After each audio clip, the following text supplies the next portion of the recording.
জীবনে তো অনেক সাইফাই এলিয়েন সিনেমা দেখেছেন, কিন্তু আজকে আমি যে সিনেমার গল্প বলবো তা আজ অবধি মুক্তি পাওয়া সকল এলিয়েন সিনেমার চেয়ে আলাদা। যেখানে একদল এলিয়েন পৃথিবীতে এসে আটকা পড়ে গেছিল। মানুষেরা কি করেছিল তাদের সাথে, তারা কি ফিরতে পেরেছিল নিজেদের গ্রহে? জানতে হলে থাকুন গল্পের শেষ অবধি। তো আজকের গল্প ডিস্ট্রিক্ট 9 সিনেমাকে নিয়ে। ইন্ট্রো চলতে থাক, ততক্ষণে চাইলে আপনি একটা সাবস্ক্রাইব করে দিতে পারেন। তো গল্পের শুরুতেই দেখানো হয় কিছু মানুষের ইন্টারভিউ নেওয়া হচ্ছে, যেখানে আমরা জানতে পারি আজ থেকে ২০ বছর পূর্বে অর্থাৎ ১৯৮২ সালে সাউথ আফ্রিকার জোহানেসবার্গ শহরে হঠাৎই একটি বিশাল এলিয়েন স্পেসশিপ এসে হাওয়ায় ভাসতে থাকে। আর সেই শিপটি কারোর সাথে কোনো প্রকার যোগাযোগ বা কোনো রিয়্যাক্ট না করেই সে একই স্থানে একটানা ৩ মাস ধরে অবস্থান করছিল। এটি দেখে মানুষেরা সিদ্ধান্ত নেয় তারা সেই স্পেসশিপের ভিতরে গিয়ে দেখবে আসলে হচ্ছেটা কি। তাই সেখানে এক বিশাল সেনাবাহিনীর দল হেলিকপ্টার, প্লেন ইত্যাদি নিয়ে স্পেসশিপের দরজা ভেঙে ভেতরে ঢুকে দেখে সেখানে লক্ষ লক্ষ এলিয়েন দিয়ে ভর্তি। তাদের দেখে মনে হচ্ছিল এলিয়েনগুলো খুবই অসুস্থ, আর অনেক দিন হলো তারা ঠিকমতো খাবারও খেতে পারেনি। এখন আমরা ধীরে ধীরে জানতে পারি আসলে এই এলিয়েনরা ছিল শ্রমিক গোত্রীয় এলিয়েন। তাদের যে প্রধান এলিয়েন ছিল সে কোনো এক রোগে মারা গিয়েছিল, তাই তারা তাদের গন্তব্য ভুলে গেছে আর কোথাও যাবার উপায়ও ছিল না তাদের কাছে। তাই বাধ্য হয়ে তারা পৃথিবীর বুকে এসে অবস্থান করছিল। এখন আফ্রিকান গভর্নমেন্ট পুরো পৃথিবীর আলাদা আলাদা দেশের সাথে যোগাযোগ করে পরামর্শ করে সিদ্ধান্ত নেয় এলিয়েনগুলোকে পৃথিবীতেই পুনর্বাসন করা হবে। কারণ না তো এলিয়েনগুলোকে মেরে ফেলা যাচ্ছিল, না তো তাদের গ্রহে ফেরত পাঠানো যাচ্ছিল। তাই বাধ্য হয়ে সেখানে থাকা ১০ লক্ষ এলিয়েনদেরকে তাদের স্পেসশিপের কাছাকাছি একটা স্থানে প্রাচীর দিয়ে ঘিরে ফেলা এক জায়গায় ক্যাম্প বানিয়ে পুনর্বাসিত করা হয়। তারা ছিল প্রচণ্ড অসুস্থ, তাই তাদের প্রাথমিক চিকিৎসাও দেওয়া হয়, আর এই জায়গার নাম দেওয়া হয় ডিস্ট্রিক্ট 9। আর এই প্রাচীরের বাহিরেই সেনাবাহিনী মোতায়েন করা ছিল, যাতে কোনো সমস্যা হলে তা জলদি সমাধান করা যায়। এলিয়েনগুলো ছিল শান্ত স্বভাবের, তারা মানুষের উপর হামলা করতো না, বেশ চুপচাপই থাকতো। কিন্তু তারা ছিল প্রচণ্ড নোংরা, তাই মাত্র কয়েক বছরের ভেতরেই সে পুরো ডিস্ট্রিক্ট 9 এক ময়লা আবর্জনার ভাগাড়ে পরিণত হয়ে যায়। আর এখানেও কিছু আফ্রিকান মাফিয়া রাজত্ব করতে চলে আসে। তারা এলিয়েনদের থেকে তাদের টেকনোলজি, তাদের অস্ত্র, এই সব কিছু ক্যান ফুডের লোভ দেখিয়ে হাতিয়ে নিচ্ছিল। কারণ ক্যান ফুড ছিল এলিয়েনদের খুবই পছন্দের এক খাবার। এখন এক লম্বা সময়, প্রায় ২৮ বছর পরের সিন দেখানো হয়। সাল ২০০৯। এতদিনে এলিয়েনগুলো উচ্ছৃঙ্খল হয়ে উঠেছে। তারা মানুষের উপর হামলা করত, তাদের খাবার ছিনিয়ে নিত। এলিয়েনদের প্রবেশ নিষিদ্ধ এমন জায়গায়ও তারা গিয়ে ভাঙচুর চালাতো, এবং তারা তাদের ক্যাম্প ছেড়ে এখন মানুষের এলাকা দখলে নেমে পড়েছিল। তাই মানুষেরা এখন এলিয়েন আর সরকারের বিরুদ্ধে বিক্ষোভ শুরু করে দেয়। তারা এই এলিয়েনদের থেকে মুক্তি চায়। আর এখন আফ্রিকান সরকার আবারও প্রশ্নের সম্মুখীন হয়ে পড়ে। সরকারের কি করা উচিত এই নিয়ে তারা আবার বিভিন্ন দেশের সাথে আলোচনা করে, আর সবাই এক সিদ্ধান্তে আসে যে এই এলিয়েনদেরকে শহর থেকে দূরে কোথাও সরিয়ে নেওয়া হোক, নয়তো পুনরায় তাদের গ্রহে পাঠিয়ে দেওয়া হোক। আর যেহেতু সেই এলিয়েনদেরকে তাদের গ্রহে পাঠানো সম্ভব হচ্ছিল না, তাই আফ্রিকান সরকার সিদ্ধান্ত নেয় এলিয়েনগুলোকে শহর থেকে দূরে, মানুষজন থেকে দূরে একটা ক্যাম্প বানিয়ে সেখানে পাঠিয়ে দেওয়া হবে, যার নাম ছিল ডিস্ট্রিক্ট 10। আর এই কাজের জন্য সরকার একটা প্রাইভেট কোম্পানি, যার নাম ছিল মাল্টিন্যাশনাল ইউনাইটেড অর্থাৎ MNU-কে এই এলিয়েন ট্রান্সফারের কাজ সঁপে দেয়। MNU একটা আন্তর্জাতিক অস্ত্র তৈরিকারী প্রতিষ্ঠান ছিল, যারা এর আগেও এমন ইমার্জেন্সি পরিস্থিতির মোকাবেলা করেছিল। কিন্তু এখানে MNU-এর একটা গোপন উদ্দেশ্য ছিল। তারা আসলে এলিয়েনদের অস্ত্র, তাদের টেকনোলজিকে হাতিয়ে নিতে চায়। তারা তো এলিয়েন আর মানুষের DNA মিউটেশনের মতো ভয়ঙ্কর কাজও করতে যাচ্ছিল। এলিয়েন ট্রান্সফার তো ছিল শুধুমাত্র দেখানোর জন্য। এখন আমরা MNU-এর CEO-কে একটা মিটিং রুমে দেখতে পাই, যেখানে সে তার জামাই ভাইকাসকে এই প্রজেক্টের হেড হিসেবে নিয়োগ দেয়। এদিকে এত বছর পৃথিবীতে থাকার কারণে এলিয়েনদের নাম দেয়া হয়েছিল, তাদের ID কার্ড বানানো হয়েছিল। আর একদিন ভাইকাস কিছু সেনাবাহিনীকে নিয়ে সে ডিস্ট্রিক্ট 9-এ চলে যায়, আর তারা এলিয়েনদেরকে সেখানে থেকে ডিস্ট্রিক্ট 10-এ ট্রান্সপোর্টের ব্যাপারে জানায়।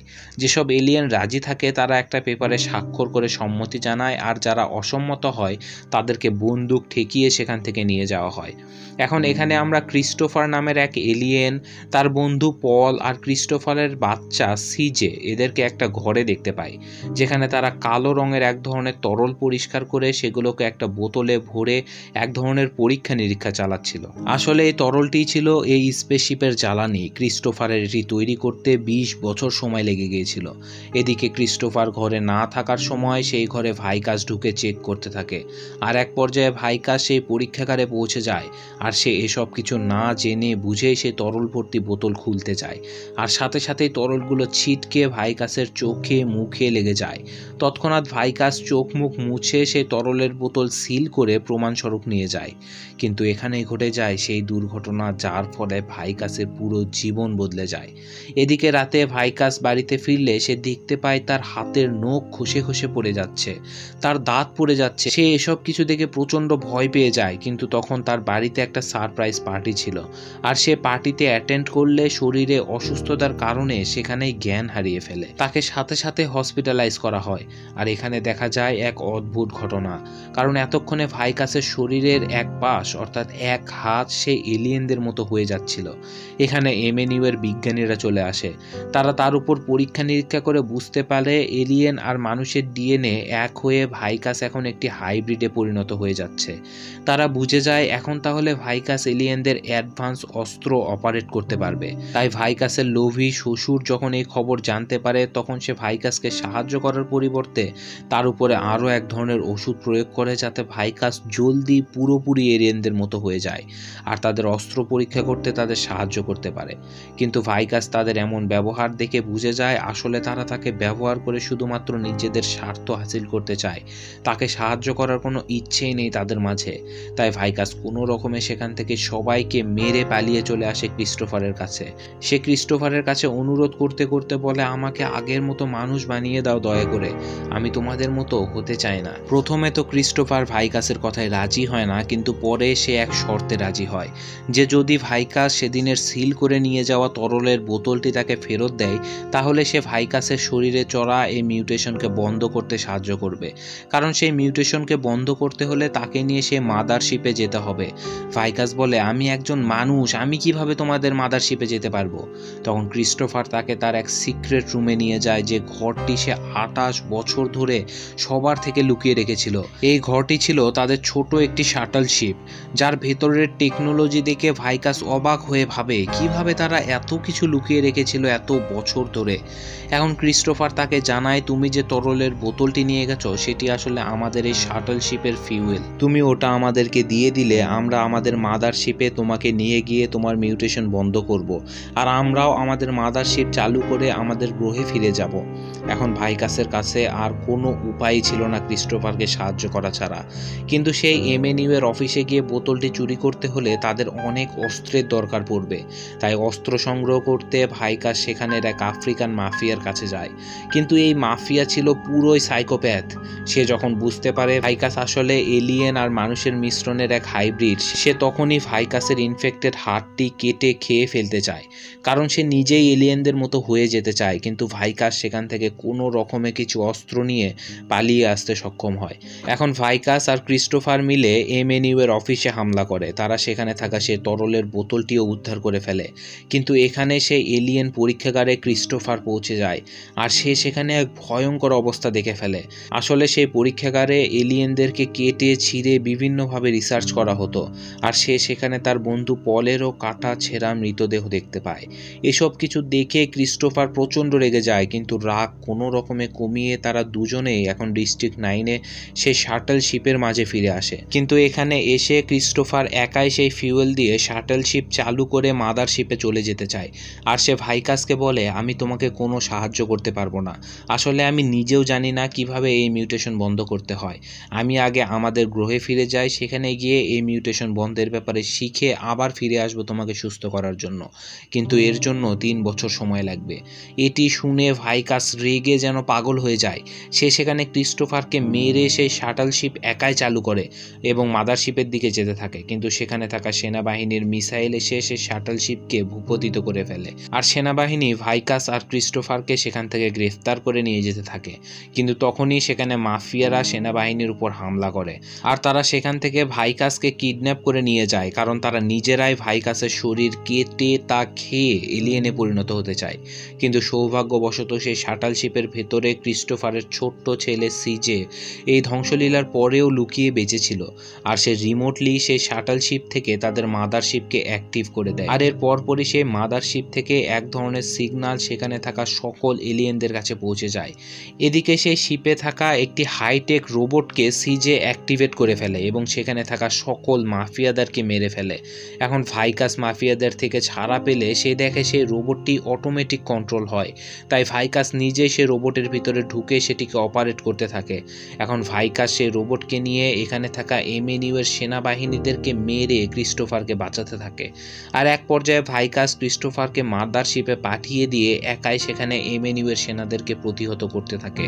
আর যাবার আগে ক্রিস্টোফার ভাইকাসকে কথা দেয় যে সে 3 বছরের মধ্যে অবশ্যই ফিরে আসবে আর তাকে আবার সুস্থ সবল একজন মানুষ বানিয়ে দেবে। কিন্তু এক পর্যায়ে সেখানের এক সেনা ভাইকাসের রোবটের উপরে রকেট লঞ্চার দিয়ে হামলা করে। সে পুরো রোবটকে ধ্বংস করে দেখতে চায় আসলে এটিকে কে অপারেট করছে। আর সেনাটি যখন দেখতে পায় ভাইকাস তাদের উপর হামলা করছে, সে রেগে সেখানে ভাইকাসকে মেরে ফেলতে চায়। কিন্তু তখনই সেই ক্যাম্পে থাকা বাকি এলিয়েনরা সেখানে হামলা করে ওই সেনাটিকে মেরে ফেলে। আর ক্রিস্টোফার ও তার ছেলে মিলে একসাথে সেই স্পেসশিপে করে তাদের নিজের হোম প্ল্যানেটের দিকে রওনা হয়ে যায়।